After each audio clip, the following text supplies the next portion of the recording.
Et bonjour, voilà, donc nous sommes désormais sur scène en ligne donc pour cette conférence 100% numérique. Donc bonjour à toutes et à tous. Peut-être pour démarrer, vous rappeler simplement que il s'agit d'une conférence évidemment sur la question des communs. On l'a intitulée Quand la société s'empare des ressources communes, hein. L'idée est bien. Bonjour, voilà, tout le monde dans le chat. Voilà, je vois que vous maîtrisez déjà les outils.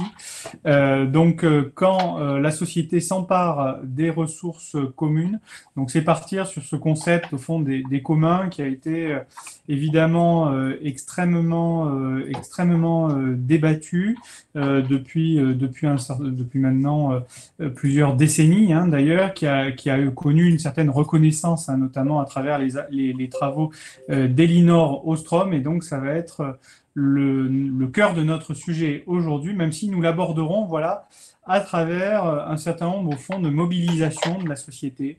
Hein, on ne sera pas seulement sur, il y aura évidemment, on croisera les concepts avec les pratiques, hein, d'une certaine manière, et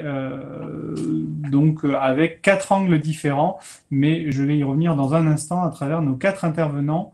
Alors, peut-être avant toute chose, vous dire un petit peu comment l'affaire va se dérouler. Alors, premièrement, vous avez normalement donc en haut à droite, vous avez bien sûr le chat, vous avez les questions et bon, questions, je ne sais pas trop, ça on ne va pas l'utiliser, et surtout les sondages. Donc, on lance un sondage, sachez-le. Donc, quels sont les biens communs prioritaires selon vous? On en a listé quelques-uns, l'eau, les forêts, les semences, les médicaments, logiciels libres et la gestion communautaire. Évidemment, ils sont de nature aussi un petit peu différente. Et n'hésitez pas, donc vous avez deux réponses possibles pour soumettre évidemment votre vote. Bien, donc vous pouvez répondre à ce sondage et puis vous pourrez évidemment, au fil des interventions qui vous seront proposées, poser des questions dans le chat à nos intervenants qui auront ensuite la possibilité, bien entendu, de vous répondre. Alors, on va faire un premier temps où je vais vous dire donc un petit peu le contenu, comment on aborde cette question des communs. Vous présenter rapidement les quatre intervenants. Ensuite, ils auront chacun 5 minutes pour présenter leur point de vue sur la question des communs. Voilà, et après quoi, donc ça ferait à peu près 20 minutes hein, de prise de parole initiale, et après quoi, évidemment, vous aurez la possibilité de voir vos questions reprises hein, par les intervenants qui pourront apporter des réponses et échanger avec vous.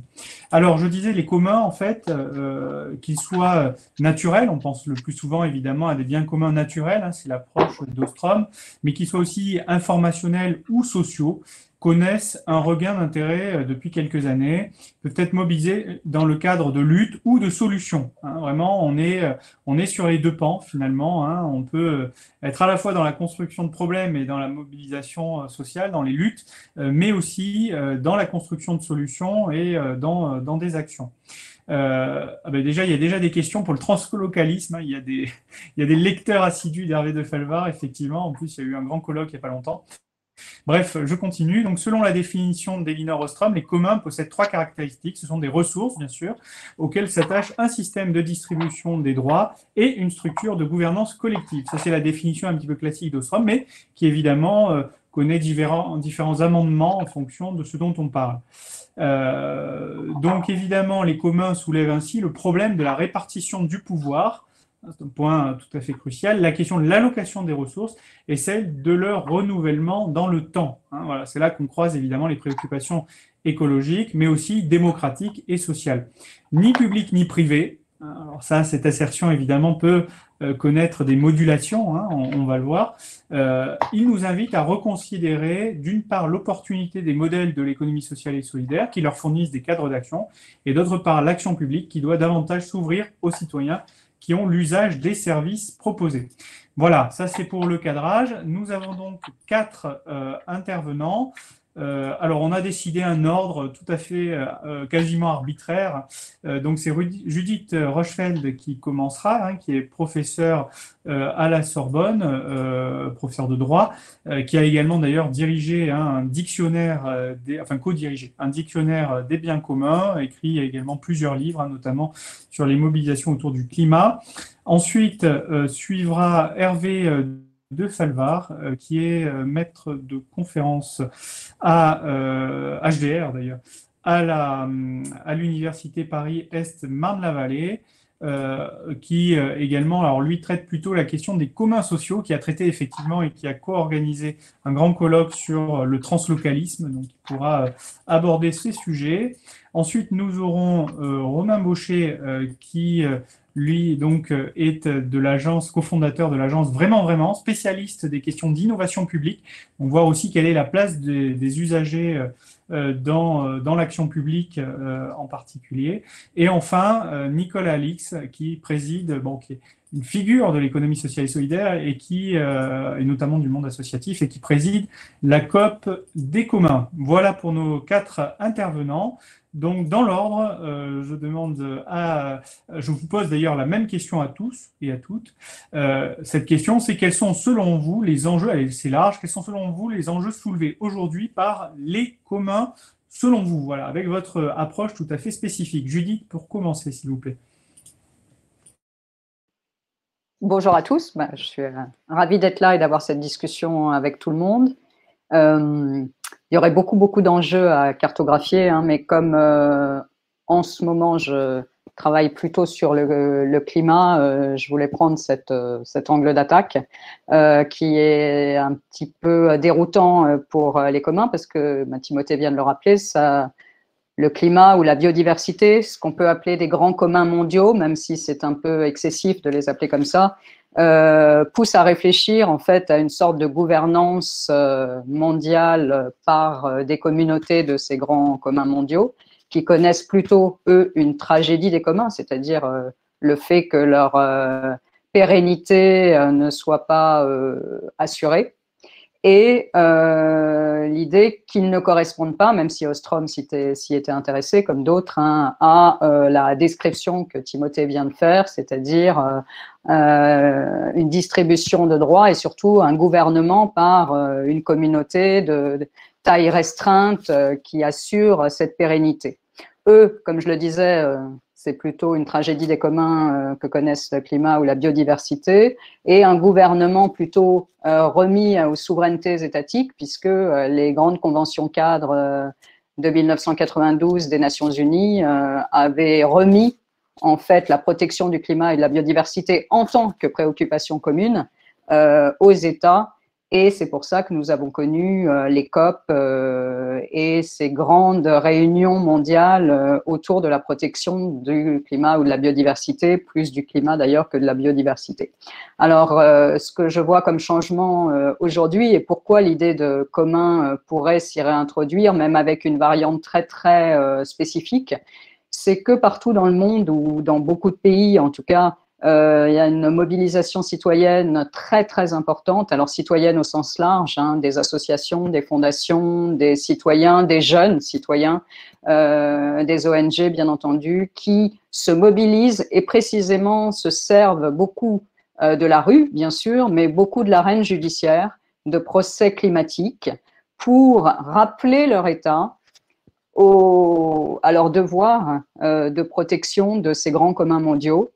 Et on a, à mon sens, une forme de communauté très spécifique qui est en train de se constituer. D'abord, elle est mondiale, et en plus, elle est diffuse, au sens où il ne s'agit pas exactement d'un gouvernement, au sens où l'entendait Ostrom, qui était très cartographié, très organisé, mais une sorte de gouvernement très diffus, au moins en défense de ces grands communs, et qui arrive à des solutions parfois en justice déroutantes, c'est-à-dire par exemple aux Pays-Bas, des citoyens 887 citoyens sont parvenus à ce que l'État néerlandais soit enjoint de protéger le climat, c'est-à-dire de coller à ses objectifs annoncés dans l'accord de Paris.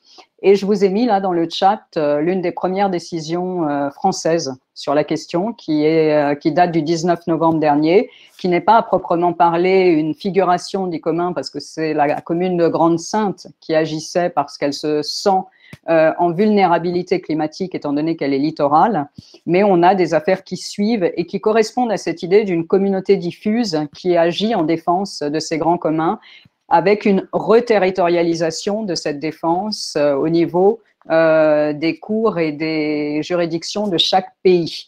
Et je finirai juste sur cette idée d'une communauté diffuse qui exerce au moins en défense cette gouvernance avec l'idée que la Convention citoyenne pour le climat m'apparaît comme une manifestation aussi de cette idée d'un gouvernement de ces grands communs mondiaux reterritorialisés au niveau national, c'est-à-dire qu'on a demandé à des citoyens avec un apport technique très important de se prononcer sur les mesures qui seraient protectrices, qui assureraient la pérennité du système climatique. Et ça m'apparaît une direction, même si elle est remise en question là actuellement, puisque tout n'est pas suivi, ça m'apparaît une direction très intéressante, plutôt que ce soit le procès, que ce soit une convention citoyenne de gouvernance de ce grand commun mondial. Je m'arrête là pour la première salve. Tout à fait, il y en aura d'autres. Merci beaucoup en tout cas, y compris d'avoir tenu le temps et puis d'avoir pu préciser justement ce pas de côté par rapport à la définition traditionnelle qui permet de prendre en compte voilà, des communs mondiaux. Alors maintenant, alors après le droit, c'est l'économie avec Hervé de Falvar qui lui l'aborde non pas à travers le climat, mais à travers les communs sociaux. Voilà, est-ce que Hervé peut nous en dire plus ? Oui, merci Timothée et merci à Alternative économique de cette invitation à participer à cette table ronde. D'ailleurs, je voudrais commencer par évoquer un souvenir personnel en guise de remerciement et d'hommage à Philippe Frémaux qui nous a quittés cet été. Ce souvenir, c'est simplement, il a eu lieu voici un peu plus de 10 ans dans son bureau d'Alternative économique, rue du Sentier à Paris, lorsqu'il a signé en tant que premier partenaire avec l'Université de Marne-la-Vallée la convention de la chaire ESS que nous y avons créée ensemble. Et c'est donc comme responsable de cette chaire ESS que je vais aborder effectivement cette question des communs sociaux et sous l'angle de leurs enjeux. Alors, je le ferai dans un premier temps en situant les mouvements sociaux les communs sociaux dans les mouvances des communs, afin de leur donner donc une première perspective. Ces mouvances des communs, elles réunissent à la fois des acteurs militants et puis aussi des théoriciens plus ou moins militants. Et je commencerai par distinguer deux premières mouvances des communs, la mouvance du libre et la mouvance écologique. Le propos de Judith précédent s'inscrit dans cette mouvance écologique. Alors, ces deux mouvances sont chacune nées dans les années 1980, donc c'est déjà un petit peu ancien, en réaction, en lutte contre l'extension néolibérale de l'appropriation privée, de la marchandisation et de la financiarisation pour la première mouvance, celle du libre dans le champ de l'informatique et pour la seconde dans le champ de la nature. Et ces deux mouvances n'ont cessé depuis de se développer, de se complexifier et aussi de se rencontrer. Je distinguerai une troisième mouvance des communs, la mouvance sociale, qui est largement transversale aux deux premières. Et cette mouvance sociale des communs, elle marque finalement l'extension des communs à l'ensemble des dimensions de la vie en société. L'habitat, l'emploi, la santé, la mobilité, la culture font ainsi aujourd'hui l'objet de communs. Et les communs sociaux, donc c'est une manière, il y a aussi les communs urbains, voilà, une manière de désigner ces communs appartenant à cette troisième mouvance, la mouvance sociale des communs qui est plutôt plus tardive, hein, c'est la fin des années 2000, début des années 2010 qu'elle apparaît de manière pour se diffuser. Alors, avec cette extension à l'ensemble des domaines de la vie sociale, et c'est mon deuxième point, se pose, et c'est l'enjeu, la question des communs comme société. et sur laquelle d'ailleurs le livre publié ce mois par Jean-Benoît Zimmermann, Les communs, hein, cette question des communs comme société, ce livre se termine en posant cette question. Ma thèse ici est que pour devenir la base d'une nouvelle société, la société du commun, les communs sociaux devront connaître une double évolution du point de vue de leur infrastructure, c'est-à-dire, pour reprendre Gramsci, en tant que rapport de production et d'échange. Leur infrastructure devra devenir intégrale et translocale. Donc, Patrick, je vais bien parler un petit peu du translocalisme. Je vais prendre ici deux exemples pour éclairer ce que je veux dire par cette infrastructure intégrale et translocale des communs. La zone à défendre, la ZAN Notre-Dame-des-Landes, depuis le temps de la lutte, est un commun intégral, tout comme la communauté Emmaüs de l'Escarpot l'est aussi. C'est-à-dire toutes les dimensions de la vie s'y organisent sous le principe du commun. Alors, comme l'a dit et soutenu Frédéric Lordon dans son ouvrage « Vivre sans », ce type de commun intégral se soustrait au capitalisme, mais ne le renverse pas. Pour le renverser, il faudra que l'infrastructure des communs devienne aussi translocale. Je vais ici encore prendre un exemple, mais sans doute que les communautés diffuses dont nous a parlé Judith, hein, avec leur reterritorialisation, participent de ce translocalisme. L'exemple que je veux prendre ici, c'est celui des Fab Labs, quand ils sont des communs, qui ont une structure translocale. C'est-à-dire que la communauté locale, avec sa production d'objets physiques, est rattachée à une échelle globale, celle de la couche mondiale de connaissances que partagent les Fab Labs. Alors, l'infrastructure des communs sociaux ne deviendra pas à la fois intégrale et translocale sans une évolution profonde du droit et des institutions politiques. Nous en parlions ce matin lors d'une table ronde avec Arnaud Montebourg. Il faudra que se développe une politique des ayants droit du territoire susceptible d'instituer, par exemple, les entreprises comme des entreprises de territoire. Et ceci, selon Arnaud Montebourg, appelle une révision du statut des coopératives. Alors, je terminerai, pour ne pas déborder dans le temps qui m'est imparti, en disant que la société du commun dessine à l'horizon du XXIe siècle une troisième voie, ni néolibérale, ni néopopuliste, avec des modalités de fonctionnement très différentes, et pour l'État, je sais qu'on va bientôt en parler, et pour le marché. On pourra y revenir dans la discussion. Merci beaucoup, Hervé. On va mettre la référence du livre tout à l'heure. Donc, nous allons passer à la troisième. Donc, effectivement, on voit bien hein, cette question des communs sociaux qui s'ouvre justement d'autant plus à la question de la société et qui aussi contribue à la dénaturalisation des biens communs. Hein, parce que c'était aussi un des reproches qui a pu être fait à l'approche d'Ostrom. Hein, on l'a vu là déjà à plusieurs reprises. Est-ce que, alors du coup, on passe à la troisième approche qui, elle, justement, pose la question du rapport à l'action publique, c'est-à-dire l'innovation publique en particulier, celle de Romain Baucher. Alors, comment, justement, l'action publique peut-elle s'emparer de cette question des communs ? Bonjour, merci beaucoup pour l'invitation et puis merci pour l'occasion de tisser des ponts entre des sujets qui ne sont pas immédiatement... qui ne dialoguent pas forcément beaucoup. Alors, je ne peux pas commencer sans citer la 27e région que certains d'entre vous connaissent peut-être et qui a commencé à travailler au début des années 2010, fin des années 2000, sur les sujets transformation publique, innovation publique et design des politiques publiques, et qui aujourd'hui, petit à petit, va sur les sujets communs, mais, c'est un peu paradoxal, en abandonnant un peu le sujet transformation publique. Et donc moi, je suis cofondateur d'une agence qui s'appelle Vraiment. Je suis associé avec des designers et on travaille effectivement pour des acteurs publics dans ce champ qui est l'innovation publique.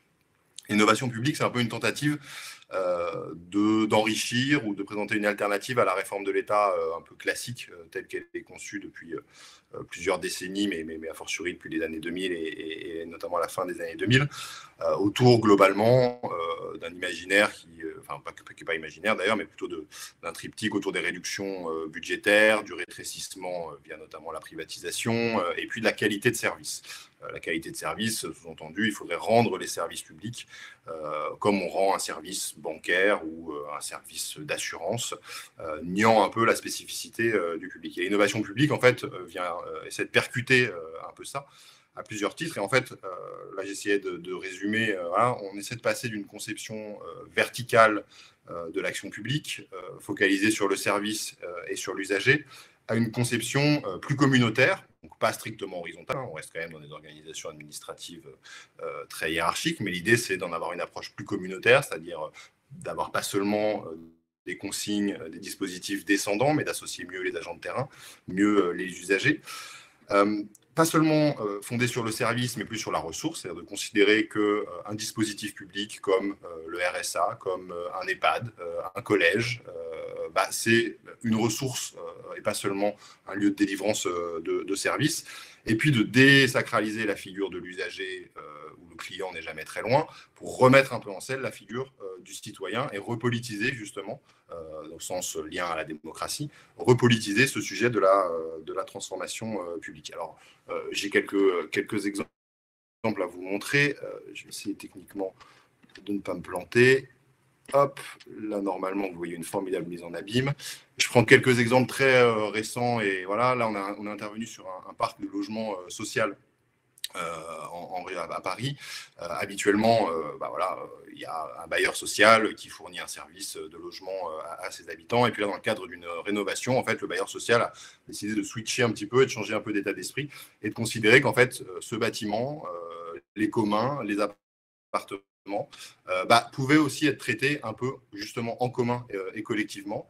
Et donc, on mène toute une démarche d'entretien et d'association des usagers, habitants, citoyens. Ils sont un peu tout ça, et locataires aussi, pour penser la transformation de leur cadre de vie. C'est aussi quelque chose qu'on fait. Alors ici, c'est une image, j'ai vu qu'il y avait des morvandiaux dans les participants. Ça, c'est une image à l'Orme. On a pris un EHPAD, l'EHPAD de l'Orme dans la Nièvre, et on s'est posé la question avec les résidents, avec les professionnels de l'EHPAD et avec l'ensemble des forces du territoire, de comment est-ce qu'on pouvait remettre cet EHPAD au cœur du territoire, là où aujourd'hui, enfin jusqu'à récemment, c'était un peu un îlot très isolé, avec simplement la famille, mais le plus rarement possible, et puis les professionnels qui faisaient le lien. Ici, c'est un exemple dans un collège, transformation d'un collège dans le Val d'Oise.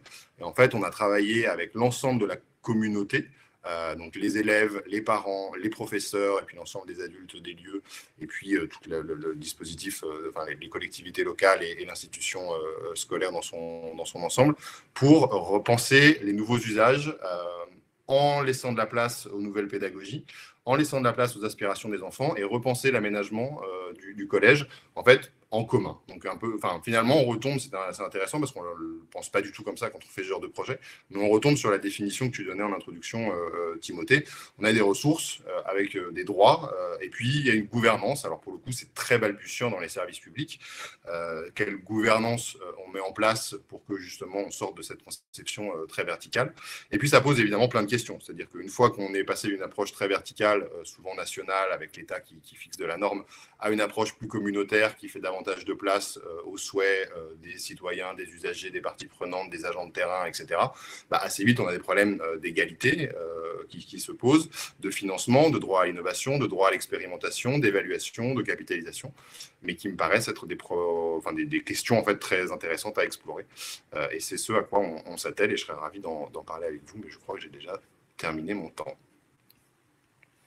Merci beaucoup Romain, et merci du coup à tous les trois. Hein. J'ai pas besoin de faire la police, vous êtes tous très cadrés sur les interventions, donc c'est parfait, merci beaucoup. Puis effectivement là on voit aussi cette place particulière là de l'usager. C'est une vieille question dans l'action publique. hein, bon, qui a toujours été un peu compliqué à traiter, mais effectivement, depuis quelques années, on voit bien qu'il y a une accélération, hein.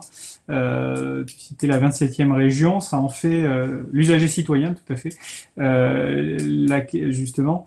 Mais effectivement, avec la 27e région, avec toutes ces agences autour de l'innovation publique, notamment, effectivement, il y a un renversement en cours qui est tout à fait intéressant.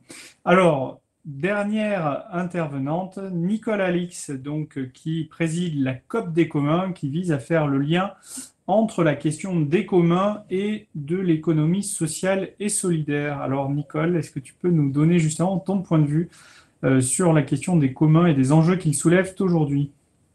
Bonjour, merci de me donner la parole et merci de m'avoir sollicité, Timothée. Et moi aussi, comme Hervé, je voudrais rendre hommage à Philippe Frémaux. Voilà, pour moi, alternative économique, Philippe Frémaux, c'est une vie.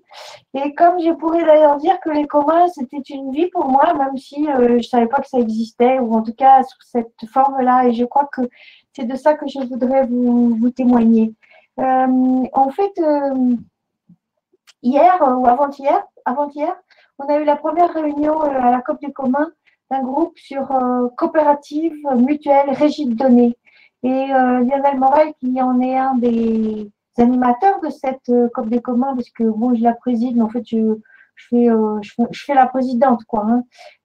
Et il y a des tas de gens qui font des tas de choses absolument extraordinaires. D'ailleurs, il y en a deux qui sont présents là. Et Judith et Hervé. Lionel disait, voilà, il y a un côté un peu métaphorique et puis un côté réel. Nous, ce qui nous intéresse à la COP des communs, c'est bien sûr tout le courant de la recherche, des recherches hein, autour des communs, mais c'est aussi le côté du réel. Et je voudrais aussi, en un mot, dire que des projets de loi comme enfin, le contexte dans lequel on se situe actuellement, le projet de loi, par exemple, confortant le pacte républicain qui va élargir les possibilités de l'administration de dissoudre administrativement les associations et de les contraindre à respecter des critères qui sont administrativement définis mais peu contrôlés légalement, nous paraît pas aller dans le bon sens de la capacité de vivre les communs. En fait, ce qui nous intéresse, bien sûr, c'est la capacité des gens, enfin des personnes, des individus, des collectifs, à prendre leur place selon un mode de fonctionnement qui n'est ni celui de l'État, ni celui des principes de marché, pour arriver à développer de l'action collective. Et en ce sens, ce que dit Ostrom, à savoir que appliquer des modèles, y compris théoriques, à des organisations où les gens ont la capacité de communiquer entre eux et non seulement de communiquer entre eux, mais d'avoir assez confiance les uns avec les autres pour communiquer entre eux, parce qu'ils ont l'impression que leur cadre, le cadre dans lequel ils sont peut changer, ça c'est vraiment important. Et c'est dans cet esprit-là qu'on a créé la COP des communs, pour faire le lien effectivement entre les formes que des gens comme moi qui viennent effectivement d'économie sociale et solidaire connaissent bien, des formes d'action collective acapitaliste. Je dis bien acapitaliste, là où le capital est mis sous pression, hein, il est maîtrisé, normalement du moins, et des formes plus molles en fait de commun. On a eu effectivement l'impression qu'il y avait de la fertilisation croisée à avoir, parce que on peut apprendre de la longue et complexe histoire de l'économie sociale et solidaire. Je dis qu'elle est longue parce que depuis la fin du 19e siècle, elle a accumulé des ressources organisationnelles, des statuts, des questions fiscales, des cadres financiers, elle a créé des institutions, alors que les communs, eux, apportent une théorie. Et toute personne qui, comme moi, s'est heurté pendant des années au fait que bon non, ça marche pas, les coopératives, non, c'est pas un bon modèle parce que vous savez quand ça devient grand, ça quitte l'esprit initial, donc et puis quand c'est trop petit, ben, c'est au-dessous du radar, donc ça n'est pas significatif. Les mutuelles, c'est pareil, et les associations, c'est difficile aussi de trouver une théorie, sauf à retomber dans des théories de bénévolat, du don contre don, etc. Je pense que les communs nous amènent plutôt vers des principes de réciprocité. C'est pas exactement du don contre don, c'est je contribue, je fais quelque chose parce que je sais qu'un jour la communauté me le rendra. Et en ce sens, ce qui nous intéresse, c'est les modèles qui permettent de faire vivre ce type d'organisation dans le quotidien. Je vais simplement terminer en disant que nos groupes de travail sont tous axés sur des objets concrets. J'ai pas le temps évidemment de développer les exemples là, mais il y en a un qui travaille sur les services de proximité, donc qui pourrait évidemment rebondir sur ce que vient de dire Romain. Il y en a un autre qui vient de démarrer là sur coopérative de données. Il y en a qui travaillent sur l'agriculture ou l'alimentation, etc.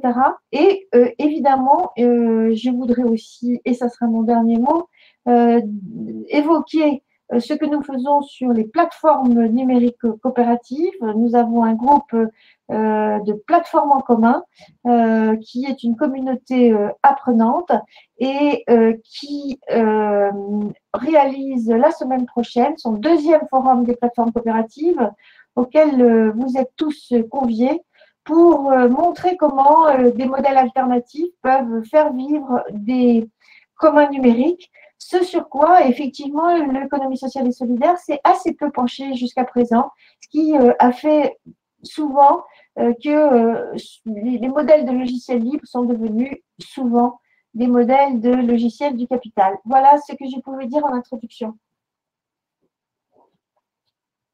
Bien. Merci beaucoup à toi, Nicole. Effectivement, et je te rejoins, c'est vrai que l'économie sociale et solidaire n'a pas de théorie aboutie, hein, et probablement d'ailleurs assez impossible de ce point de vue, sauf effectivement à s'arrimer à la question des communs. Alors, merci du coup à tous les quatre pour vos interventions. Alors, le résultat, peut-être pour enchaîner, le résultat du sondage, mais avant cela, je vous rappelle que vous pouvez poser des questions. Il y a déjà une personne qui l'a fait, alors soit vous le faites, effectivement, il y a un onglet questions hein, qui est là pour cela, mais je regarde aussi le chat, donc rassurez-vous, hein, si vous ne maîtrisez pas les onglets, parce que moi-même, je ne suis pas forcément très doué, donc je comprendrai tout à fait, donc je regarde les deux. En tout cas, pour le sondage, alors c'est très amusant parce que donc entre les différentes thématiques traitées, donc il y avait l'eau, les forêts, les semences, les médicaments, les logiciels libres et la gestion communautaire pour savoir finalement quels sont les biens communs prioritaires selon vous. Et en fait, il y en a un qui ressort particulièrement, c'est l'eau, à 51%. Voilà, c'est-à-dire en fait, mais très très très très largement. C'est-à-dire que vraiment, on en revient quand même à la première définition en fait des communs, qui est la définition des biens communs naturels, hein, avec là la question de l'eau. Alors et après, alors à 16%, c'est la gestion communautaire, le deuxième item. Donc là, on rejoint un petit peu ce qui a pu être présenté aussi aujourd'hui. Après, ça se répartit. Alors, il y a 11% pour les semences et les médicaments, 8% pour les forêts et 3% pour les logiciels libres. Alors, les logiciels libres, le libre, c'est pas, voilà, c'est pas du tout prioritaire. Ce qui est prioritaire, c'est l'eau. Voilà. Alors, est-ce que peut-être, avant de vous transmettre les questions, est-ce que là, parmi les intervenants, certains et certaines, ou certaines, souhaiterait réagir par rapport à cela, sur la question de l'eau comme bien commun. Peut-être Judith Rochefeld. Oui. Ah oui, alors, oui, c'est intéressant parce que l'eau comme bien commun, ça a été une revendication et même un référendum en Italie.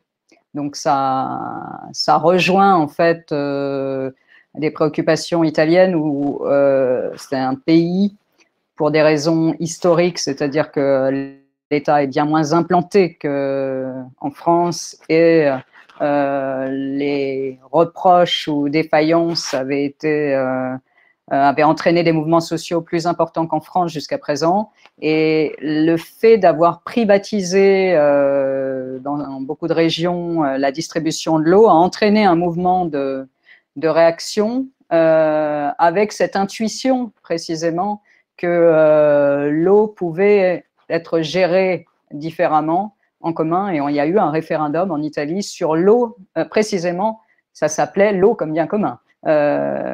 C'est la question en partie qui était posée, et donc ça ne me surprend pas. Ce qui me surprend plus dans le sondage, c'est que les logiciels libres soient relégués en fin de liste, parce que ça a été le terrain d'une innovation, l'une des plus importantes pour construire les communs, c'est-à-dire d'accepter que la propriété, ici une propriété intellectuelle, ça a été une réaction aux États-Unis de l'élargissement de la propriété intellectuelle aux logiciels. Et la réaction qui s'en est suivie dans les années 1980 était précisément de reconstruire la propriété comme une propriété qui ne soit pas exclusive, puisqu'on mettait une propriété sur les couches logicielles, sur les briques logicielles, qui ne soit pas exclusive, mais qui puisse intégrer d'autres, à condition que tout le monde se mette d'accord sur les droits qui étaient distribués, et que on ait je dirais, ce gouvernement en commun, ce qui n'est pas toujours présent dans les logiciels libres, mais en tout cas, ça a été le terrain d'une innovation importante pour ce mouvement des communs. Donc, historiquement, on ne devrait pas le trouver en bas de liste, le logiciel libre, mais avec l'eau en haut de liste, si je peux me permettre. Merci beaucoup, Judith, c'est effectivement très juste. J'ajoute d'ailleurs sur l'eau comme bien commun, moi ça me fait penser aussi à l'association de Daniel Mitterrand qui avait beaucoup défendu ça avec ces fameuses gourdes faites par Philippe Starck. Mais bon, je le signale juste en passant pour ceux qui ont connu ça, et c'était avant le référendum italien d'ailleurs, mais tout à fait. Est-ce dans les intervenants, est-ce que d'autres veulent réagir? Nicole et Romain, je vois, les deux lèvent la main. Nicole et Romain ensuite. Oui, bon, merci de me redonner la parole. En fait, je suis frappée de la façon dont la question même a été posée, mais bon, ça fait partie du jeu. Pour moi, alors je parle sous le contrôle de Judith et de Hervé, sûrement de Romain aussi. Les communs, ce ne sont pas que des biens, hein, c'est pas des biens les communs. Alors on peut parler des biens communs, enfin elle l'a très bien dit Judith. Et puis il y a la question aussi du contrôle social sur les biens communs qui justement sont peut-être pas complètement gouvernés. Mais les communs, c'est des formes d'organisation sociale autour de ressources. Alors de quelque nature qu'elles soient ces ressources-là. Et moi je suis très frappée parce que les conditions qui font que on arrive à entretenir justement ces communautés pour que l'accès à la ressource ou aux ressources ou le développement de l'accès et la possibilité de développer les ressources soit entretenu, ça fait partie des impensés. En ce moment, entretenir une communauté, faire en sorte que l'action collective existe, ça fait partie des impensés. C'est comme si finalement, maintenant, on peut parler de l'eau, de l'énergie, mais des logiciels, mais que le prix que cela engendre, les coûts de maintien de la communauté, le coût de l'entretien de la communauté pour que la ressource vive, ça passe au-dessous du radar. Et je pourrais développer si vous le voulez. Merci Nicole. Alors il y avait Romain puis Hervé, je crois Hervé aussi s'est manifesté après. Ouais, juste un mot pour rebondir aussi sur les communs numériques et les logiciels. Alors moi, il y a quelques années, j'ignorais à peu près tout de ce sujet-là. Il s'avère que par la casquette transformation publique, on a travaillé pour certaines organisations dans l'État qui s'intéressent à ces sujets-là. Et j'ai l'impression que c'est pour le coup, tant du côté des réseaux que du côté des logiciels, un des champs où l'État se pose le plus sérieusement la question de son interaction avec les communs, avec des sujets immensément complexes et pour le coup des tentatives parfois ratées. Tout le monde avance à pas de loup, une méfiance assez forte entre État et les communautés d'origine de ces sujets-là. Mais ça me semble aussi, je trouve ça étonnant et dommage que ça arrive si bas dans la liste. Parce que typiquement, je pense qu'il y a là des enjeux de coopération, par exemple, beaucoup plus forts que sur la forêt. Je sais que Sylvain Mathieu, le vice-président de la région Bourgogne, chargé de la forêt, et dans les participants, il pourra me contredire, mais j'ai l'impression que typiquement sur la forêt comme commun, on a une beaucoup plus grande défiance entre les acteurs publics et des organisations citoyennes ou des formes de propriété différentes que dans le sujet numérique, où il y a une espèce de coopération qui est en train de se dessiner. Voilà, c'était juste un apport. Et ça vaut pour les réseaux. J'ai mis dans les liens là, un podcast qu'on vient juste de publier de Sébastien Soriano, qui est président de l'ARCEP, l'autorité de régulation des télécoms, et où il parle de son sujet, donc les réseaux télécoms, comme étant des réseaux communs. Et donc, il a dû se poser avec la casquette État la question de comment est-ce qu'on gère ces communs. Merci Romain. Hervé, et puis après on passera aux premières questions qui sont en train d'arriver. Oui, mais d'abord un peu comme Nicole, hein, je trouve que le sondage n'est pas forcément le mieux posé, comme l'a dit Nicole, parce qu'il oppose un peu bien commun et commun, et donc c'est plutôt comment les deux s'intègrent, et que si on n'est que sur les biens communs, on risque de louper ce qui est essentiel dans les communs. Et puis aussi, du point de vue des communs sociaux et depuis la structure intégrale des communs, il n'y a pas à choisir, c'est toutes les dimensions de la vie en société qui doivent être sous le registre du commun et d'un droit qui leur donne la possibilité de se construire. Et enfin, peut-être, dernier élément, c'est que ces questions-là doivent toujours être raisonnées en contexte. En contexte, et ça c'est Ostrom a pu insister, hein, il n'y a que des communs singuliers, on ne peut pas forcément directement avoir de raisonnements qui sont tout en généralité à partir de, par exemple, de l'eau. Si on est à Igersafen, c'est un village de la montagne kabyle, là on a une gestion de l'eau sous la forme de commun, avec c'est le village communautaire qui gère 2 châteaux d'eau et qui s'oppose à la manière la plus courante en Algérie aujourd'hui, c'est l'Algérienne des eaux, donc c'est un service public de l'eau. Et là on a une résistance de ce village, comme d'autres, qui pour autogouverner l'accès à l'eau et leur distribution d'eau dans le village. Si on est en Nouvelle-Zélande, cette fameuse loi de 2017 qui a créé une nouvelle entité juridique autour d'une rivière dont je ne dirai pas le nom parce que je l'ai un peu oublié, mais cette entité juridique, elle réunit dans un même sujet de droit les poissons de la rivière et les Maoris qui habitent, qui sont les habitants autour de cette rivière. Donc, on est dans un autre contexte où l'eau a d'autres enjeux par rapport aux Maoris. Et on pourrait comme ça, multiplier les contextes. Il faut toujours avoir donc un peu ces éléments de contexte pour pouvoir parler aussi bien de l'eau que des autres points. Et alors, là aussi, si on est avec les semences d'un côté et le logiciel libre, ils se sont vraiment rencontrés dans les communs informationnels. Les militants des 2 registres se sont réunis pour faire valoir un certain nombre de communs informationnels. Donc, ils ne s'opposent pas du tout ni dans les luttes, ni dans la production de droits qui ont été à l'origine de ce qu'on appelle aujourd'hui des communs informationnels. Donc, voilà, pour dire que dans ce sondage, je ne m'y retrouve pas tellement. Mais dans la manière de le poser, surtout. Oui, tout à fait. Alors, je le dis, j'assume totalement. C'est une vieille ruse d'enseignant. C'est-à-dire que le but était justement de faire réagir, puisqu'évidemment, la question des communs, on essaye de dénaturaliser au maximum. Je l'ai bien entendu. Mais en même temps, quand on en parle pour les gens et dans les représentations, en réalité, c'est très vite associé au bien commun naturel. Donc voilà, c'est pour ça que et c'est intéressant d'ailleurs de voir que les réponses au sondage évacuent justement le numérique finalement pour mettre d'abord l'eau. Voilà, c'était bien, c'était une petite ruse. Alors, sur les questions, peut-être, alors il y en a déjà, alors il y en a 2 qui ont mis vraiment dans l'onglet questions. Donc on va commencer par celle-ci et puis nous verrons ensuite parce que j'en ai relevé quelques-unes ou quelques demandes de précision dans le chat. Alors la première d'entre elles, c'est à propos des communs naturels justement, la démarche pour promouvoir la notion d'entité vivante à propos de la Seine par exemple, vous paraît-elle en faire partie? Où en est cette démarche en France? Alors ça, c'est une question très juridique. Peut-être que Judith peut nous répondre.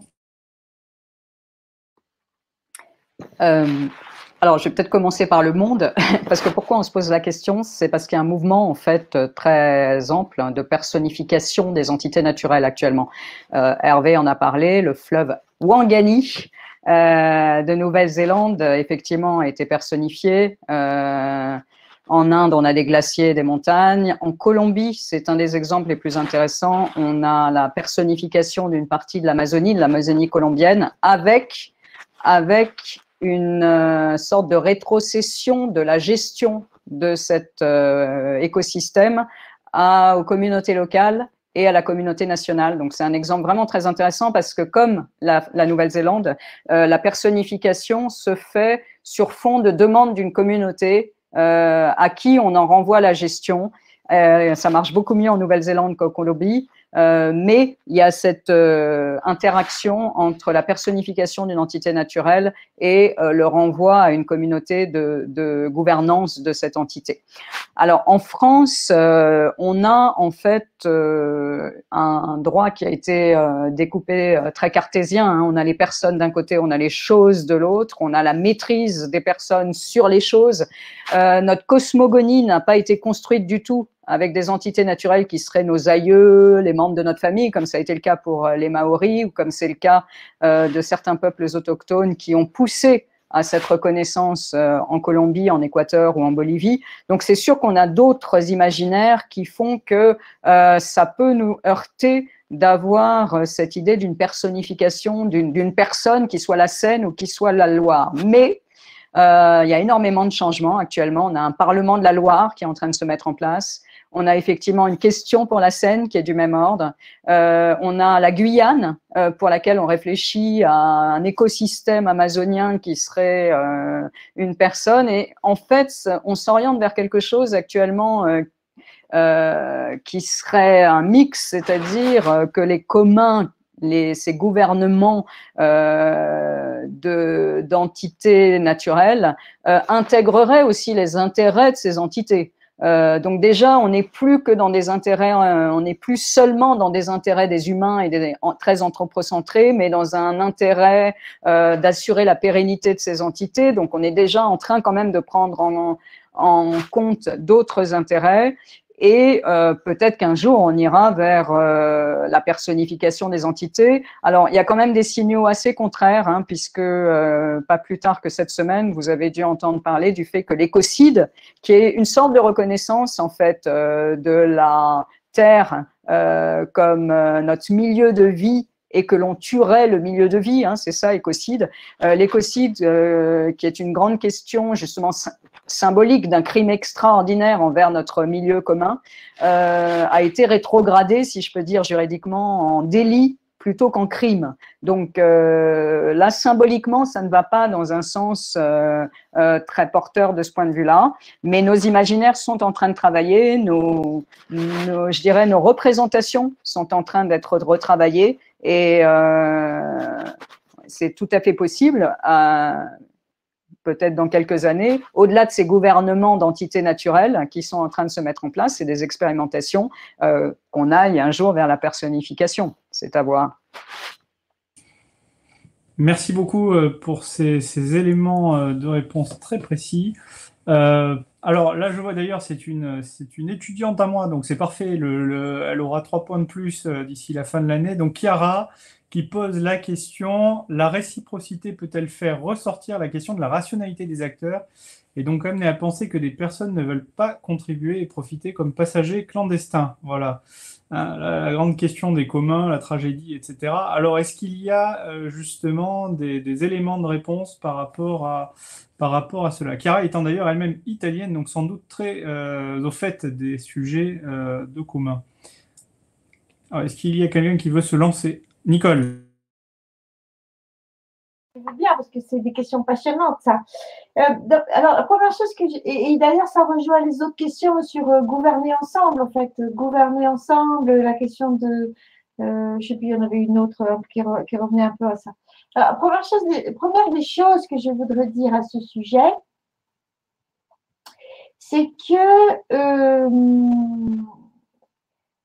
les formes d'organisation collective qu'on retrouve sous les communs ne sont pas une fin en soi. C'est-à-dire que, en tout cas, quelqu'un comme moi, là je parle à titre personnel, on ne dit pas ça doit être l'alternative. Hein. Là, on parle à alternative économique, il y a des alternatives. Ce qui est très ennuyeux dans l'histoire longue, c'est que à chaque fois qu'il y a eu des formes d'auto-organisation, eh bien, quelqu'un a dit « Oula, c'est très dangereux, ça fait de la politique ». Et quand on a eu des liens entre de l'action politique et de l'action économique, on s'est toujours débrouillé pour casser le lien entre l'action politique et l'action économique. C'est l'histoire des syndicats à qui on a enlevé la gestion des œuvres sociales, c'est l'action des mutuelles, etc. On connaît ça très bien. C'est-à-dire que les formes d'auto-organisation sont des dispositifs qui sont un petit peu, qui peuvent être subversifs. Maintenant, pour ce qui me concerne, je ne trouve pas que les communs doivent être des dispositifs qui doivent être considérés comme devant éliminer les formes d'organisation ou de redistribution par l'État ou les formes d'organisation par le marché. Le problème est que ces formes d'organisation, à un moment donné, elles sont dominées parce qu'elles embêtent les autres. Et donc, il y a des moyens pour arriver à les cantonner et les mettre dans un corner. Et à chaque fois, c'est un problème. La deuxième chose que je voudrais dire à ce sujet, effectivement, c'est pas, comme on disait quand j'étais jeune, c'est pas de la tarte, hein. Les communs, on disait l'autogestion, c'est pas de la tarte. Dans les communs, ça ne l'est pas non plus. Pas du tout. Et c'est la raison pour laquelle personne soit ne considère que ce sont des formes rationnelles. Bon, il y a des tas d'économistes. Moi, je ne suis pas du tout universitaire, alors comme ça, je peux en parler de façon beaucoup plus libre, mais je me ferai corriger. On dit, oh là là, les coûts de coordination sont beaucoup trop importants, faut éliminer ces trucs-là, ça coûte trop cher, c'est pas possible. Donc, les coûts de coordination, effectivement, sont très importants. Mais alors, on considère que du coup, il faut les éliminer, ou alors on considère qu'ils n'existent pas. C'est-à-dire que finalement, ça fait plaisir, hein, comme ça fait plaisir de recueillir d'accueillir les gens pour manger chez vous le dimanche midi. Eh bien, s'occuper des communautés, c'est censé être du plaisir, donc ça n'a même pas besoin d'être pris en considération. C'est ce que je disais, c'est un impensé, et du coup, personne ne le prend en compte. Et ça, les femmes pourraient évidemment largement parler de ces sujets-là, mais ça nous amènerait trop loin.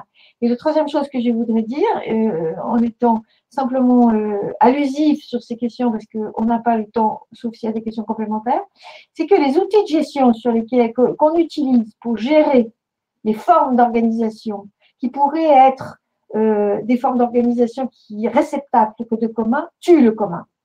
Et les formes d'organisation, les outils de gestion, le développement des outils de gestion, la financiarisation des outils de gestion et la financiarisation par les outils de gestion, dispositif largement documenté par quelqu'un comme F. Capello et sur lequel je pourrais rebondir aussi, détruisent systématiquement les formes d'organisation telles que les communs. Et ça, ce sont des impensés, y compris du côté ce qu'on appelle des commoners. Le poids de la comptabilité, le poids des reportings que l'on doit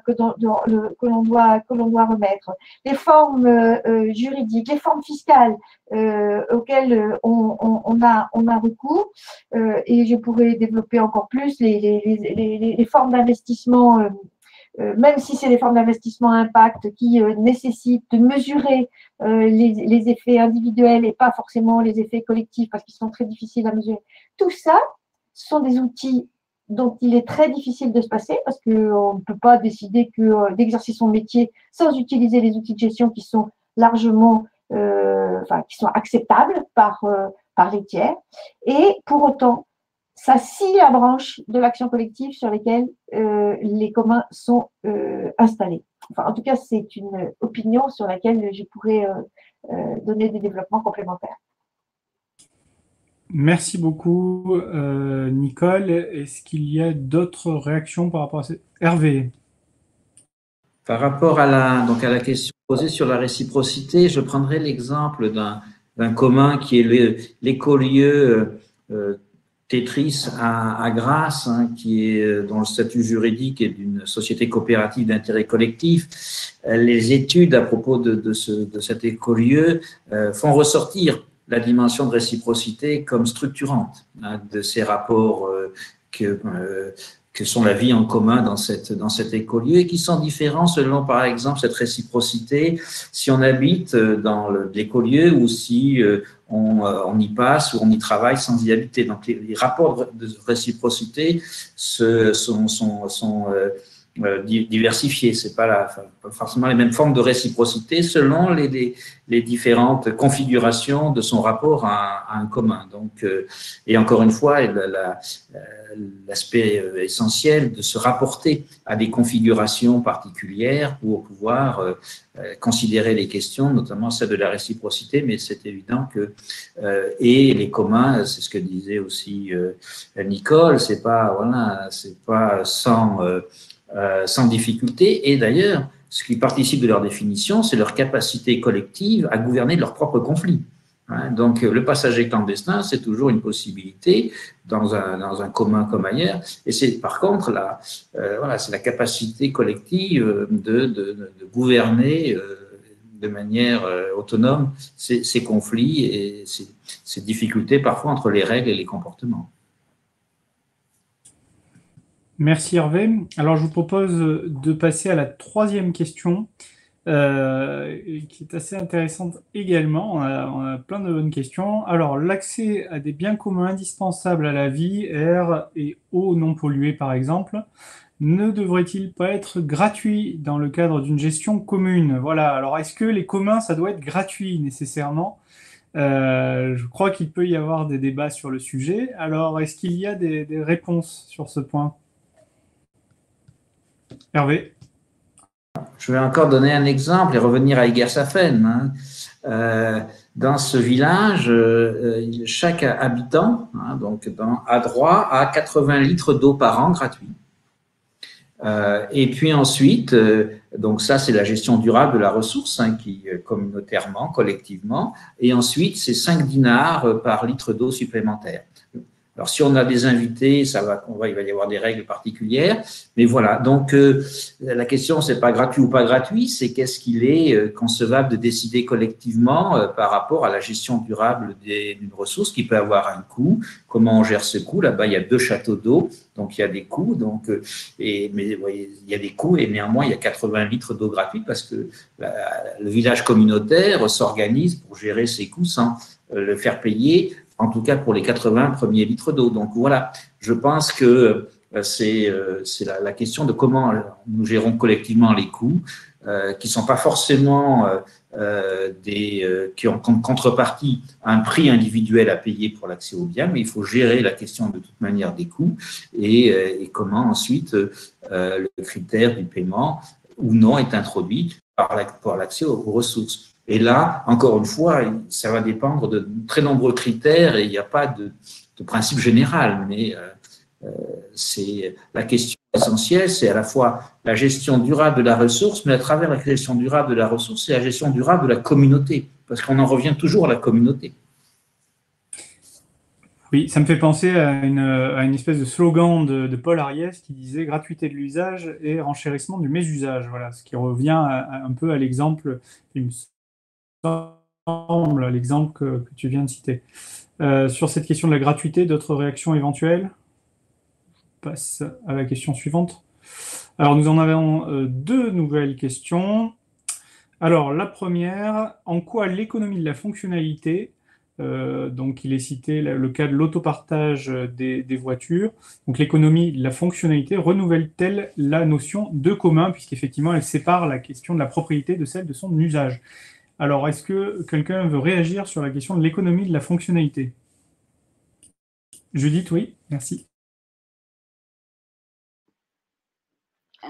Oui, alors effectivement, il y a cette dissociation possible entre la propriété d'un bien, un appartement, une voiture, un vélo, et le fait que d'autres vont avoir accès à ce bien. Mais, à mon sens, il y a une confusion qui est largement entretenue, notamment par les plateformes de fonctionnalité, Airbnb ou d'autres, qui se disent en plus collaboratives. On a toute une économie dite collaborative qui surfe sur l'idée que il y aurait de la collaboration, ce qui est l'une des caractéristiques aussi des communs, de l'économie des communs, notamment numérique. Et je crois qu'il faut vraiment faire une distinction parce que ne serait-ce que parce qu'il n'y a pas de communauté de gouvernance, il n'y a pas de partage de valeurs, il n'y a pas de gouvernement en commun de ces plateformes. Et précisément, Nicole, dans la COP des communs, travaille avec des plateformes qui n'empruntent pas ce modèle, c'est-à-dire qui ont pour objectif de réfléchir à une communauté de gouvernance, par exemple Mobicop, ou des plateformes comme Fairbnb sont des plateformes qui essayent d'intégrer du commun, de la gouvernance en commun, de la répartition de valeur, sur de l'économie collaborative ou à côté de grandes plateformes d'économie collaborative pour montrer ce que c'est qu'une différence entre les deux. Soit qu'elle se détache complètement de ce modèle, soit qu'elle soit plus éthique dans ce modèle, mais l'idée c'est quand même que là on n'aurait plus du tout une verticalisation et un pouvoir vertical qui permettrait cette fonctionnalité, cette économie de fonctionnalité, mais précisément une discussion sur l'organisation de la plateforme, sur le partage de la valeur. Donc, je pense qu'il ne faut pas confondre et superposer économie des fonctionnalités, économie collaborative et économie des communs ou communs, parce que y a des confusions entretenues à dessein, mais ça n'est pas du tout la même chose. Merci beaucoup pour cette réponse. Il nous reste environ 15 minutes. Alors, il y a une autre question qui est tout à fait intéressante parce que, y compris là, tout à l'heure, la question de l'autogestion a été citée. Et c'est vrai que c'est un peu finalement les communs, d'une certaine manière, ressuscitent cette question de l'autogestion. Alors, quel rôle, selon vous, devrait jouer l'État dans la gestion des ressources communes? Voilà. Est-ce qu'on va rétablir Tito? Je le fais de manière provocatrice. Mais voilà. Et alors, quel rôle doit jouer, selon vous, l'État dans la gestion des ressources communes? Est-ce qu'il y a un retour là-dessus? Romain, voilà. Voilà, Romain et Nicole qui sont très action publique. Alors, d'abord, je pense, plusieurs niveaux de réponse. D'abord, je pense que l'État, dans bien des cas, n'est pas à la bonne échelle, au sens État national, et que c'est plutôt du ressort des collectivités locales. C'est-à-dire que je pense que dans la gestion de pas mal de communs, il y a l'idée de proximité, même s'il y a une logique multiscalaire qui est intéressante à explorer, quand même une logique de proximité, de capacité, de tangibilité du commun à gérer, qui fait que c'est plutôt du ressort des collectivités. Ensuite, j'ai l'impression, et ce que disait Sylvain dans le chat l'attestait en ce qui concerne la forêt, j'ai l'impression que dans le cas de pas mal de communs, on ne sait pas ce qu'il faudrait faire pour bien les gérer. Et ça, l'acteur public, que ce soit l'État ou la collectivité locale, n'aime pas bien quand il n'y a pas une réponse toute faite. C'est-à-dire que c'est plutôt des organisations qui sont faites pour déployer des dispositifs à grande échelle et qui gèrent assez mal l'incertitude et l'exploration. Une fois que cela est dit, j'ai l'impression que l'État pourrait avoir un rôle d'ingénierie, à la fois de cadre d'autorisation. C'est ce que dit Soriano là, dans le podcast que je postais. Il disait qu'il faudrait que l'État soit capable de reconnaître des lieux d'expérimentation comme la ZAD de Notre-Dame-des-Landes, où on puisse imaginer, inventer, c'est un haut fonctionnaire d'État, polytechnicien qui dit ça, où on puisse imaginer, inventer, tester d'autres manières de faire. Donc il y a déjà ce cadre d'autorisation. Et après, il y a l'ingénierie. Et là, je retombe un peu sur les sujets numériques. Il y a en ce moment numérique en commun, qui est géré par la mission Société numérique. Et là, l'État se vit plutôt comme fournisseur d'une ingénierie à des communautés, soit en cours de structuration, soit déjà structurées, pour bien gérer les communs. Et ça, c'est quand même intéressant parce que j'ai l'impression que sinon, assez vite, les communs s'essoufflent ou n'ont pas les moyens de se fournir, d'avoir l'ingénierie du bon niveau. Et donc là, l'État pourrait jouer un rôle intéressant et je ne sais pas la direction qui est prise dans bien des domaines, notamment écologiques. Ah, Hervé, pour compléter. Ah non, il y avait Nicole avant. Il y avait Nicole. Je viens de la squeezer. Nicole, je t'en prie. Et ensuite Hervé, dans l'ordre. Ah, Hervé d'abord. Alors Hervé d'abord. Merci Nicole. Alors je serai bref. L'État, le plus souvent, a été le fossoyeur des communs. Hein, donc, il y a un peu un passif entre les communs et l'État, notamment soit par des enclosures publiques, hein, soit par favorisant des enclosures privées. Mais l'État peut être partenaire des communs. Je prendrai un exemple. celui de l'énergie aujourd'hui en France. Enedis, c'est l'État, c'est le réseau de distribution de l'électricité. C'est celui qui, et ce sont des fonctionnaires qui, lorsqu'il y a des tempêtes, vont réparer les lignes téléphoniques, tout ça, le réseau de distribution de l'électricité, les électrons.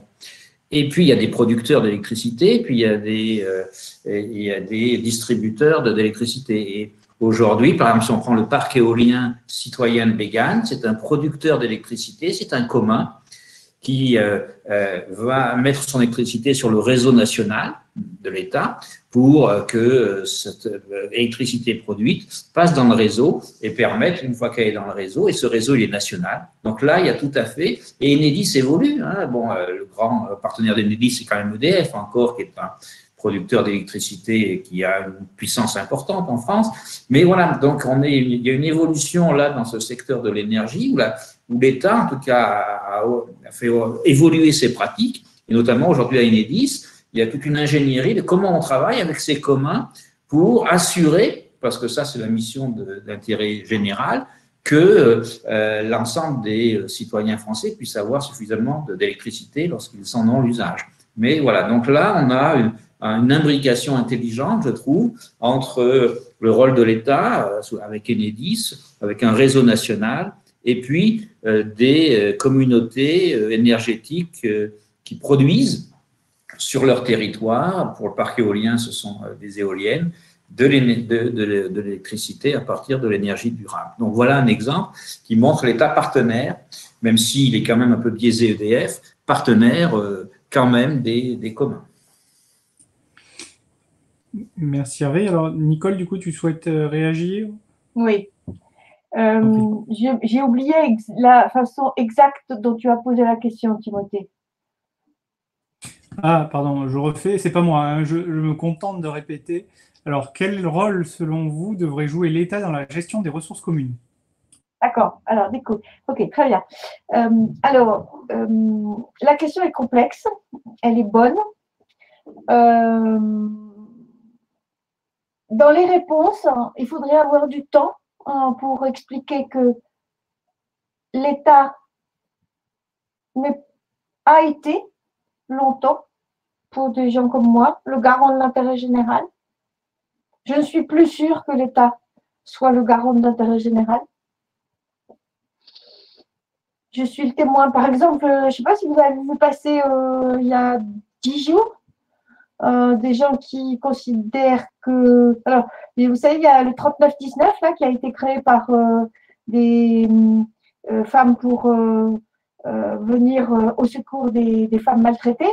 Eh bien, comme on l'a vu depuis 30 ans, pas depuis 30 ans, depuis Maastricht en fait, mais largement utilisé par l'État français, utiliser la création par des collectifs de services pour nommer un dispositif qui pourrait être mis en concurrence et proposé à des prestataires privés pour mettre les inventeurs des solutions associatifs, donc on pourrait dire des communs dans certains cas, en concurrence avec des acteurs de marché. Donc, est-ce que dans ce cadre, l'État est le garant de l'intérêt général? Qu'est-ce que c'est que l'intérêt général? Bon, on a un groupe qui travaille là-dessus et je vois bien que entre les gens qui pensent qu'ils croient qu'ils ont compris ce que signifiait l'État, l'intérêt général, au sens commun du terme, de langage commun, voilà. Et la définition de l'intérêt général tel que on peut l'imaginer, notamment sur le plan du droit. Alors, et après, il y a le droit français et puis le droit européen, évidemment, voilà. Donc ça, c'est très compliqué. Et puis après, il y a la question du service public. La question du service public, parce que est-ce que la mise en œuvre de l'action de l'État doit à tout coup passer par des dispositifs de service public gérés par l'État, ou est-ce qu'il peut y avoir des délégations de service public, des concessions de service public, des participations au service public? Moi qui ai travaillé pendant 25 ans dans le monde de l'action sociale, nous avons toujours œuvré pour que l'action sociale ne devienne pas un service public. Grand respect aux hôpitaux, et bien entendu, quelqu'un comme moi va surtout pas dire qu'il faut moins d'État et qu'il fait moins d'hôpitaux publics, surtout pas. Mais on ne peut pas raisonner sur les communs sans l'imaginer dans un rapport de complexité avec les autres formes d'organisation et notamment avec l'État et bien entendu avec le marché. Encore une fois, ce que je pense, c'est que ce qui est très important, c'est que les communs ne soient pas systématiquement, les communs et les formes d'organisation, comment dire, des formes d'organisation dans lesquelles ils peuvent s'incarner, ne soient pas systématiquement mis en concurrence et dominés, et finalement, au bout, ou être condamnés à l'isomorphisme institutionnel et mourir au bout de 20 ans, parce qu'ils n'ont plus la capacité de faire vivre leur spécificité. Je voulais encore ajouter quelque chose, mais emporté par ma passion, je l'ai oublié. Voilà. C'est pas grave, on aura peut-être l'occasion d'y revenir. Finalement, alors, il y a je prends une dernière question qui était dans le chat, et au-delà de l'État, on a bien vu d'ailleurs hein, l'État avec ses ambiguïtés, on aurait pu dire comme Lénine, mais l'État, mais c'est nous, mais en fait, c'est plus compliqué évidemment que cela. Toujours est-il, au-delà de l'État, le rôle des collectivités territoriales, puisqu'on est dans une gestion... Quel est le rôle des collectivités territoriales puisqu'on est dans une gestion de proximité? Et oui, on revient à la définition un peu Ostrom hein, sur cela. Est-ce qu'on ne se heurte pas aussi au manque de savoir-faire des collectivités sur la participation? Voilà, quelle est la place des collectivités? Et est-ce que réellement elles arrivent à intégrer les usagers citoyens finalement dans l'action publique? Nicole? Oui, pardon, j'abuse. Ouais, je voudrais dire deux choses. Un, pour rebondir sur l'exemple précédent sur l'État. Romain, j'ai récemment vu passer des choses que tu ne peux pas citer, mais où l'État pense proposer des communs au plan numérique et il dit c'est moi qui vais les gérer. Alors moi, j'ai connu ça. J'ai connu ça, c'est-à-dire vous êtes dans le monde hospitalier, vous êtes dans le monde de l'action sociale, ok, vous pouvez faire ce que vous voulez, mais moi le reporting je veux et c'est moi qui vous dis comment il faut faire. Et donc ça modélise l'action. Si c'est vous, si c'est l'État qui fait le DSI, ça peut être compliqué. Donc on peut pas déconnecter l'usage du mode de gestion, jamais, je pense. Et bon, mais ça suppose que c'est des sujets de controverse. La deuxième chose que je voudrais dire, c'est que oui, la question des collectivités locales est essentielle. La préoccupation que j'ai, et là je parle à titre plus personnel que de la COP des communs, c'est qu'il arrive en ce moment aux collectivités locales à peu près la même chose que ce qui est arrivé aux associations depuis 20 ans, 30 ans. C'est-à-dire qu'on les oblige... parce que les collectivités locales sont devenues, à corriger ce que je dis, c'est pas sûr, mais je pense qu'elles sont devenues un peu plus désargentées qu'elles ne l'étaient précédemment, c'est-à-dire que la fiscalité locale a diminué.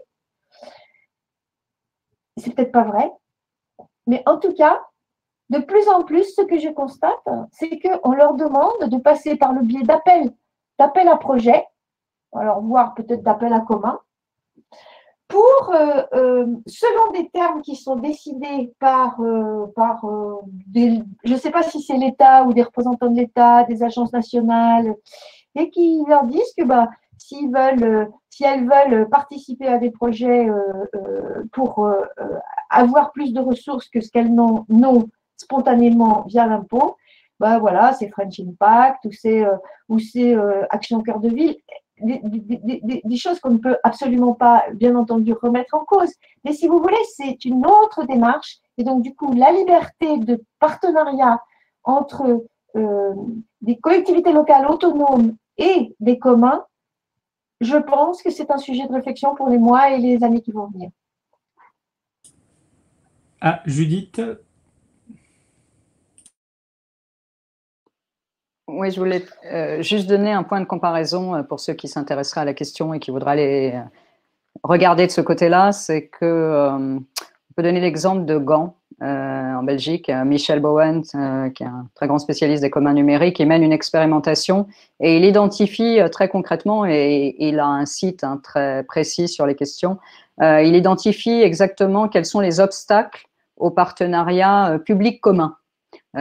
Plutôt que de faire des partenariats publics-privés, lui fait des partenariats publics-communs, de l'expérimentation, et il identifie quels sont les facteurs de blocage. Un exemple, les marchés publics ne sont pas faits pour accueillir des structures qui seraient gérées en commun, parce qu'il y a plein d'indications qu'on ne peut pas donner, par exemple, et parce que ça n'est pas la même structuration et les réponses, les candidatures qu'on peut présenter pour un marché public, un commun ou une structure qui serait gérée en commun ne correspondrait pas aux questions qu'on leur pose dans le marché public. Donc, il a, avec la municipalité, toute une démarche pour permettre précisément, mais c'est des choses très concrètes, pour permettre précisément une réponse pour des partenariats publics communs. Bon, ça, ce n'est qu'un exemple, mais c'est une expérimentation très intéressante et une identification des obstacles qui a été menée. Merci Judith, peut-être juste pour nous donner le nom du chercheur, enfin de la personne, c'est un élu. Je le mets dans le chat, son site. Voilà, merci. Hervé, du coup, pour compléter. Oui, pour prolonger ce qu'a dit Judith, on en a parlé ce matin lors de la table ronde sur les relocalisations des marchés publics. Et il ne faut pas oublier l'échelon européen dans ces obstacles. C'est-à-dire qu'aujourd'hui, une collectivité locale, lorsqu'elle fait un marché public, ne serait-ce que pour les cantines scolaires, eh bien, elle doit respecter un cahier des charges concurrentiel. Et par exemple, le critère de localité, qui est quand même associé au commun, ne peut pas être pris en compte en tant que tel. Donc, il faut contourner le droit pour dire, ah bien, là, on va par les enfants, les jeunes de l'école vont pouvoir aller visiter là où c'est produit. Et donc, ça, c'est un critère, mais qui est un critère pédagogique. Et donc, ça fait partie du marché. Donc, voilà, il y a un contournement, mais autrement, la logique européenne, alors, pas dans tous les secteurs. Si on prend l'énergie, l'Europe est assez favorable aux communautés énergétiques et les soutiens. Donc, mais dans la plupart des secteurs, les régulations européennes sont anti-communs, ça. Et descendent sur l'État et descendent sur les collectivités territoriales. Merci beaucoup du coup pour ces éclairages. Alors, on arrive au bout de ce webinaire. Donc merci vraiment encore une fois pour ces éclairages, parce que c'était très complet, très précis, très documenté, très illustré et très stimulant. Donc vraiment merci à vous. On a eu quand même 70 personnes en permanence, parfois c'est monté jusqu'à 75. Donc c'est tout à fait positif, personne n'a décroché. Il y en a un au tout début qui s'est manifesté, mais en fait tout le monde a tenu bon, donc c'est plutôt bon signe. Peut-être pour conclure, je vous demande juste en un mot ou une phrase, on va dire, mais une phrase courte, de dire quelle serait, si on ne l'avait pas prévu, quelle serait votre ambition justement pour les communs, Demain, voilà, si on se dit qu'est-ce qu'on devrait faire au niveau des communs, quelle serait votre ambition par rapport à ça? Est-ce que vous pensez qu'une société intégralement gérée par les communs ou voilà. Est-ce que vous avez en un mot comme ça, quelle serait votre ambition? Alors à tour de rôle, je ne sais pas qui veut se lancer en premier. La question est difficile. Moi, je reprendrai, Romain, je reprendrai ce que Judith vient de dire sur les partenariats publics communs. Je pense qu'on a une puissance publique, une action publique qui est assez largement, qui a besoin de revitalisation et de transformation, qui ne sait pas forcément où puiser de l'énergie. Et je pense que c'est dans ces partenariats qui sont assez largement à construire. Il y a plein de maladresses, plein de choses nocives qui sont faites, mais je pense que c'est assez vertueux d'y penser dans ces termes. Merci. Donc les partenariats publics communs, je ne sais pas, est-ce que quelqu'un d'autre veut donner un autre exemple? Judith. Oui, non. Moi, je ne peux qu'abonder dans le sens de Romain. Je pense que c'est une direction intéressante. Et puis aussi le renouvellement de cette expérimentation de convention citoyenne. Je pense que c'est un bon moyen même si elle a plein d'ambiguïtés, même si son contexte de naissance est ambigu, même si ce qu'on est en train de faire est ambigu. Et ça, je trouve ça très grave, précisément qu'elle se solde comme ça, parce que c'était une sorte d'expérimentation d'une participation citoyano-technique qui me paraissait fertile pour faire descendre ce gouvernement sur certaines entités à l'échelle de chacun. Et donc, j'espère qu'elle sera, si j'ai un vœu à formuler, voilà, j'espère qu'elle sera davantage respectée et qu'on pourra en expérimenter d'autres. Merci. Hervé, Nicole. Hervé. Oui, alors c'est vrai, donc forcément l'ambition telle que je la vis aujourd'hui, c'est celle d'une perspective vers la société du commun.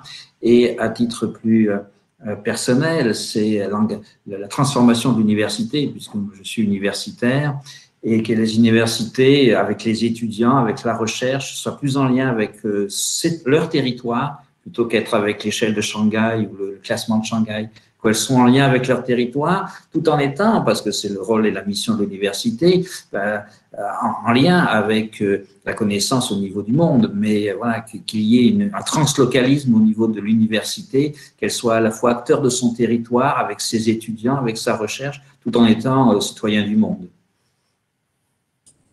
Merci. Et Nicole, peut-être le mot de la fin. Oui, je ne sais pas si c'est le mot de la fin, c'est peut-être le mot du début, non, de la fin du début. Voilà, que ce qu'on a dit, ce soit la fin du début et que ce soit vraiment une continuation, qu'on ait la possibilité de faire. Non, pas l'autre fois avec Benjamin Coria, Lionel Morel, Jean-Louis Boncel, et puis les amis avec lesquels on a créé la COP des communs, on se disait que quand on a écrit vers une république des biens communs, on parlait du nouvel âge des communs. Et avant, il y avait eu l'aventure avec Judith et les autres sur le retour des communs. Voilà, peut-être que maintenant, on en arrive à la voie, quoi. Comment est-ce qu'on va faire pour exercer la voie des communs? Et je pense que oui, bien sûr, partenariat public, bien sûr, partenariat public commun, oui. Mais moi, je n'y crois absolument pas. Mais absolument pas s'il n'y a pas une organisation du côté des communs avec des alliés qui se reconnaissent dans leur vision, dans leur utopie, dans le récit qu'ils portent et alliés avec des formes d'organisation pour qu'il y ait une force quoi, qui se constitue. Et en ce moment, on va quand même en avoir besoin parce que ça tangue un peu de tout, ça tangue un peu de tous les côtés. Et quand les gens sont ensemble, ils peuvent faire la pire des choses. Des fois, ils peuvent aussi faire des choses merveilleuses. Donc, que les communs nous permettent de faire ensemble des choses merveilleuses parce que les temps qui vont venir vont être assez difficiles à vivre. Merci. Donc, merci à vous quatre. Encore une fois, je repense à la discussion que j'avais eue avec Philippe quand on avait créé ce plateau. Je lui avais proposé la thématique des communs. Il n'était pas forcément convaincu. Il m'avait dit, mais ça va. Il faut pas que ce soit un truc vague. Enfin, je veux dire, parce que tout est dans les communs, quoi. Voilà. Donc, il m'avait dit. Pas que ce soit un truc nul, sans intérêt. Bon, là, on voit, je crois, vous avez réussi à le définir de manière précise et à pas, je dirais, tout n'est pas dans tout. On l'a vu d'ailleurs, quand on a parlé, par exemple, de l'économie des plateformes ou d'autres sujets, de la place de l'État et autres. Donc là, il y avait une définition, je dirais, rigoureuse des communs avec derrière un véritable projet de société qui dépasse d'ailleurs le niveau conceptuel, mais qui rejoignait les pratiques. Donc, merci beaucoup à vous. On voit bien qu'on aura de quoi faire l'an prochain. Je ne sais pas s'il y aura, j'imagine, encore les journées de l'économie autrement. Et donc, on pourra proposer de traiter la question des publics, des partenariats publics communs. Je crois que ça fera un magnifique sujet. Donc, merci beaucoup à vous quatre. Vraiment, sincèrement, c'était vraiment de haute volée. Donc, c'était vraiment passionnant. Merci beaucoup. Merci aussi à tous ceux et toutes celles qui nous ont suivis parce que, évidemment, ils ont apporté des questions extrêmement riches et ils ont fait toute la qualité de cet échange. Donc, merci à tous, merci aux organisateurs, merci à Anne qui était dans les coulisses, à Anne Boulin qui était en train de tout nous gérer, et qui a fait ça merveilleusement bien. Et je vous souhaite de bonnes journées, une bonne poursuite des journées jusqu'à ce soir. Et puis, je vous dis à dans un an, et puis sans doute nous croiserons-nous d'ici là. Au revoir et bon week-end. Au revoir.